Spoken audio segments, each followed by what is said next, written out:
Queridos, com muita alegria, eu saúdo a todos os presentes com a paz do Senhor. Eu quero ler o texto para trazer-lhes uma mensagem estimulativa com base no tema proposto. E quero ler na carta de Paulo aos Romanos, capítulo 8, versículos 31 a 35.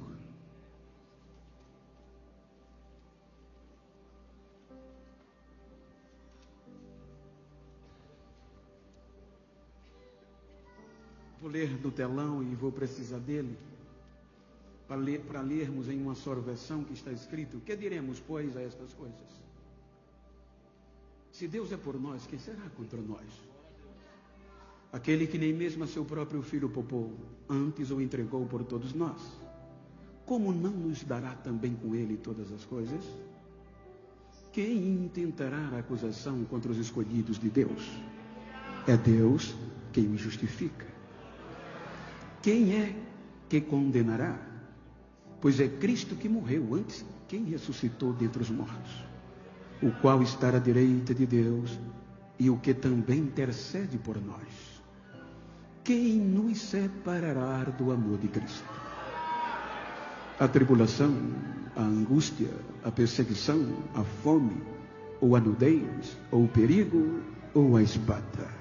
Amém? Queiram tornar os vossos assentos, enquanto quero externar a minha gratidão a Deus pelo privilégio de participar do Congresso da UMAD. E para isso quero agradecer ao meu amigo pastor Gilmar, com a sua muito digna esposa, irmã Inês. Que Deus o abençoe e que o faça prosperar neste ministério, como também ao pastor Carlinho, irmã Eliette, pastor Adriano, irmã Roberta. Em vossos nomes externo a minha gratidão a todo o ministério, à igreja.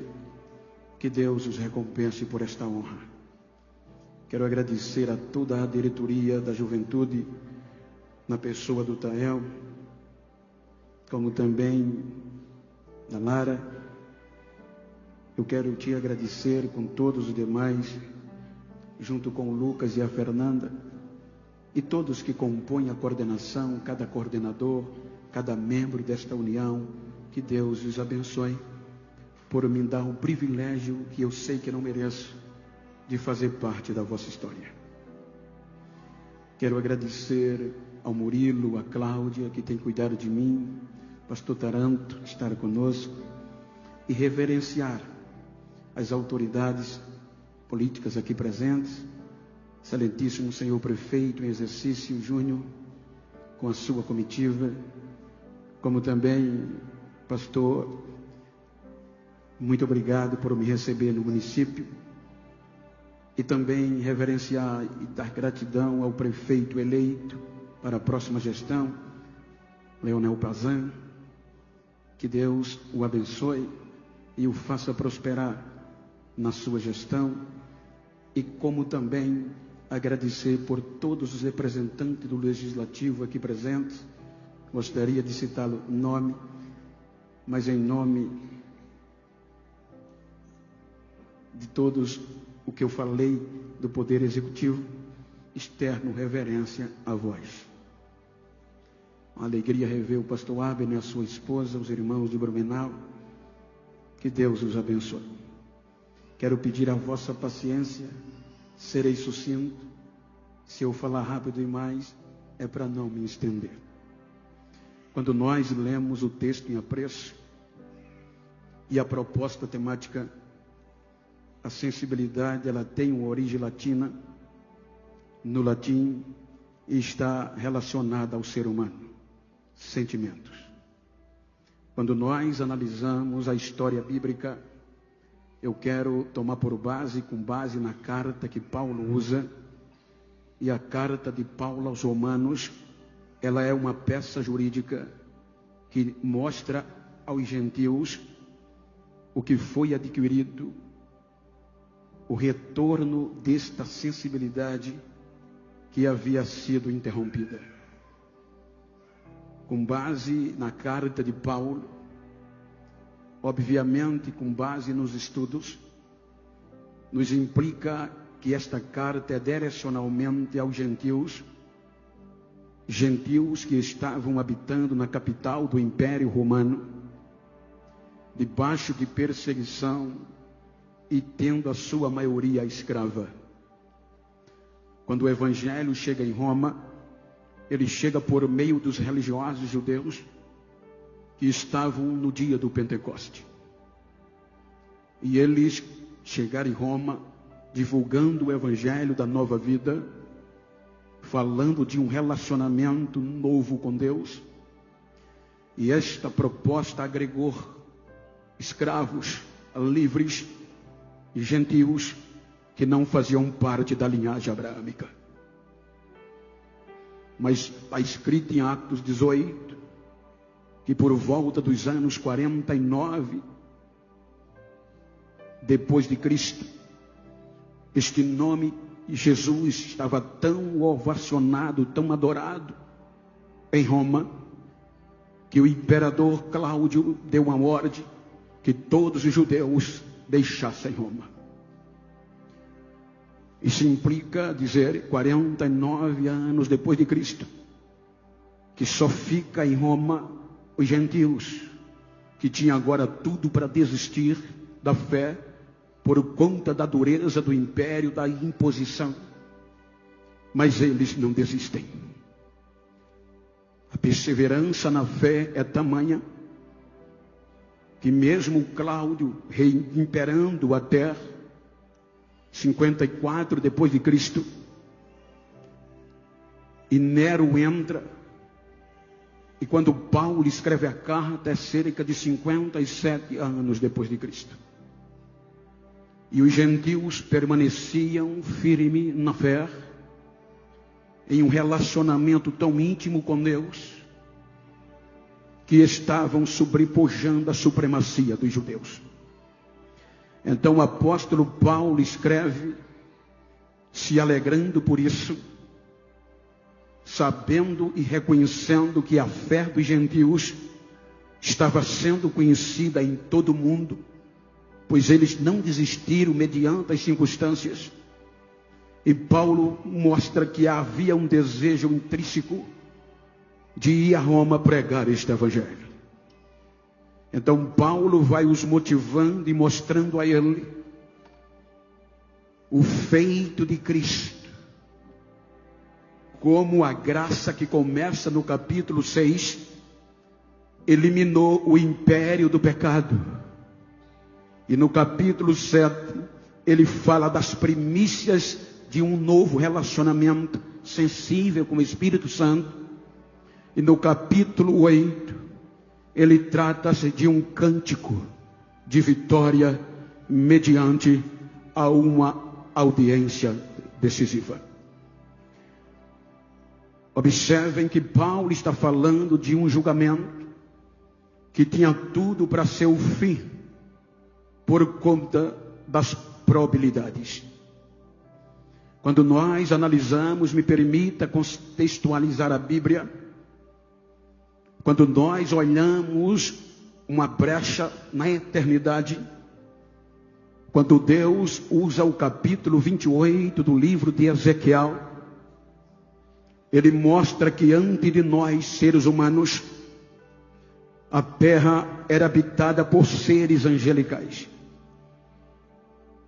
que não era necessário serem sensíveis, porque está falando de sentimento, mas já habitava neles, porque o dever da terra era adorar a Deus e sempre foi.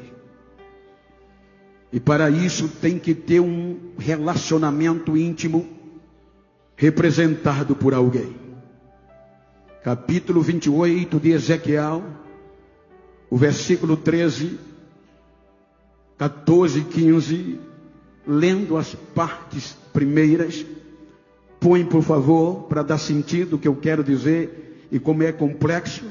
Ezequiel 28, 13, quando Deus mostra a Ezequiel um princípio da quebra do relacionamento. Está escrito: a beleza de Lúcifer estivesse no Éden, jardim de Deus. De toda a pedra preciosa era a tua cobertura. Cerca de 10 pedras preciosas, ou precisamente, estavam explícita, visível na veste de Lúcifer. Versículo 14: tu eras o querubim ungido para cobrir, e te estabeleci no monte santo de Deus. Estavas no meio das pedras afogueadas, andava. Versículo 15: perfeito eras nos teus caminhos, desde o dia em que foste criado, até que se achou iniquidade em ti. Então Lúcifer era o anjo de luz, que foi criado como um sacerdote, porque no contexto há uma liturgia entre os anjos de adoração. Lúcifer era o único anjo que pegava a sensibilidade da terra produzida pelos anjos, e por estes sentimentos de adorador levava a Deus. Só ele tinha acesso ao Monte Santo, pois ele era perfeito. Então todo o contexto de relacionamento da terra, ele guardava no seu coração por ser perfeito, subia cotidianamente, chegava no Monte Santo de Deus, abria o coração. Quando ele abria o coração vindo da terra, saía a adoração. E no contexto erudito, a adoração era simplesmente a voz da terra pelos anjos, diante do Criador.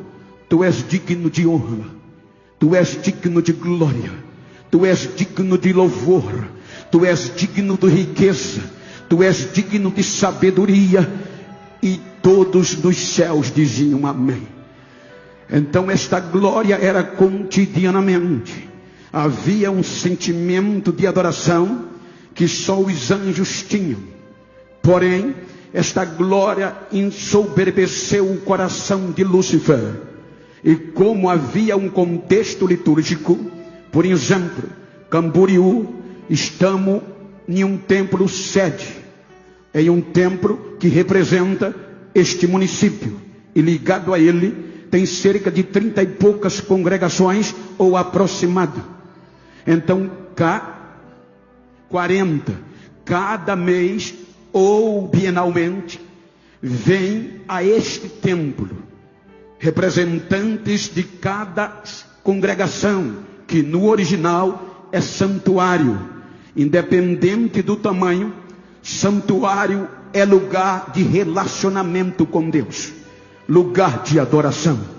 Então hoje estão os jovens partindo do pressuposto de 40 congregações, mas há uma reunião mensal ou bienal que vem os seus representantes dizer da justificativa ao pastor daqui acerca dos seus santuários que eles são responsáveis.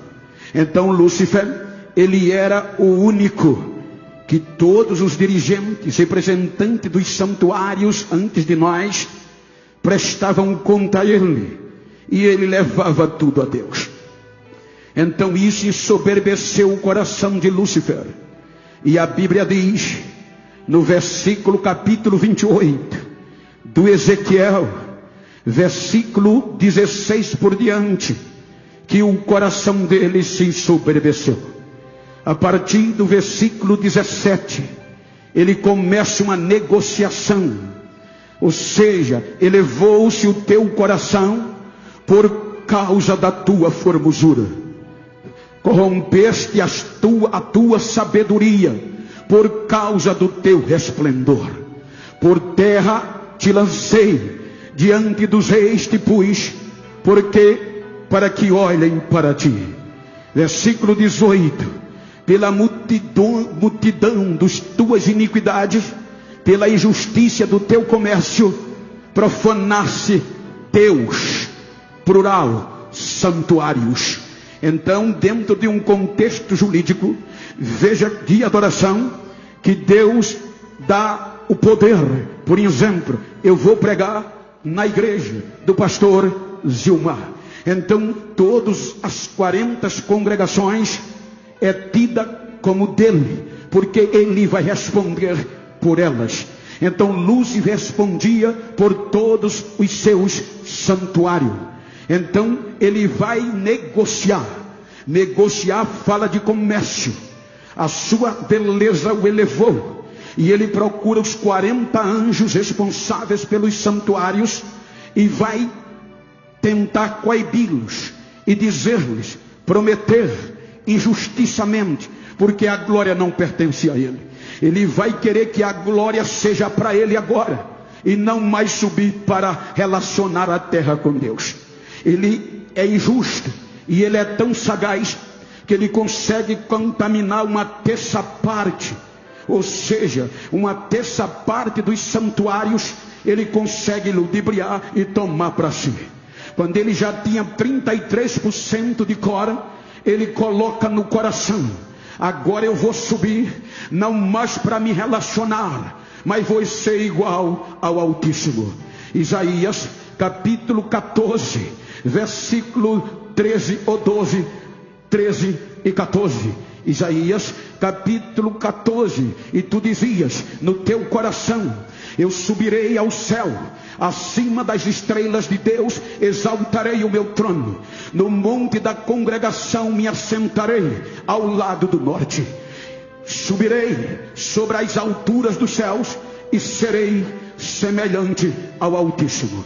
Então ele agora não vai mais subir na proposta da sensibilidade, ele agora se torna insensível, e a insensibilidade vai tirar-lhe o direito. Quando ele sobe, Deus já o esperava, e Deus diz, tu eras perfeito desde o dia em que te criei, mas iniquidade foi achada em ti, então eu te atirarei à terra, envergonhado, para que todos te vejam.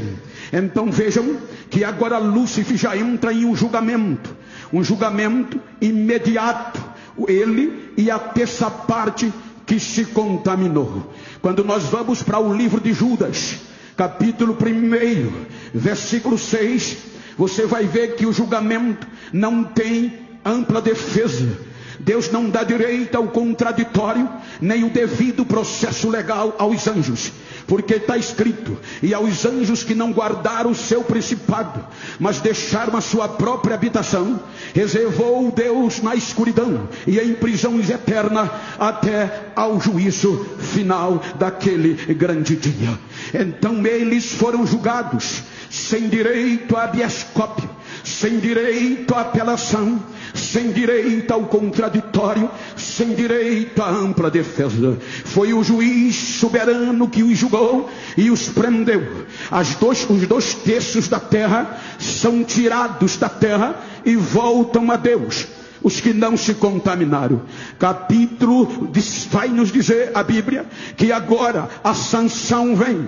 O impacto do julgamento deteriorou a terra. As pedras afogueadas, brilhante e formosa, sai da superfície e adentra no subsolo. Como sentença, as águas vêm e cobrem o único lugar geográfico de relacionamento com Deus, o Éden de Lúcifer. Ou seja, agora as águas predominam sobre a terra, e acima das águas as trevas prevalecem e o abismo se estabelece. A terra fica sem forma, a terra fica vazia, não há mais relacionamento entre Deus e a terra, porque a insensibilidade de Lúcifer contaminou uma terça parte dos anjos e coibiu-os. A terra se torna obsoleta. O tempo passa, então Deus vai querer se relacionar com a terra de novo, e vem o Gênesis. No princípio criou Deus os céus e a terra, ponto final. Então, se tem ponto, vamos mudar de assunto. Aí o seguinte diz o que acontecia: e a terra era sem forma e vazia, ou seja, deteriorada, sem adoração, sem adorador, sem seres habitáveis. Então Deus vai começar um processo excepcional. Ele diz: haja luz, as trevas se afastam, e chama as trevas de noite e a luz de dia. Ele dá ordem às águas, se afastem e se juntem em um só lugar. As águas se afastam e a terra surge de novo, um lugar de adoração. Então, sendo assim, ele chama as águas de mares e a poção seca de terra. Ele vai trabalhar em colocá-la no ponto certo, trabalhando na fauna e na flora.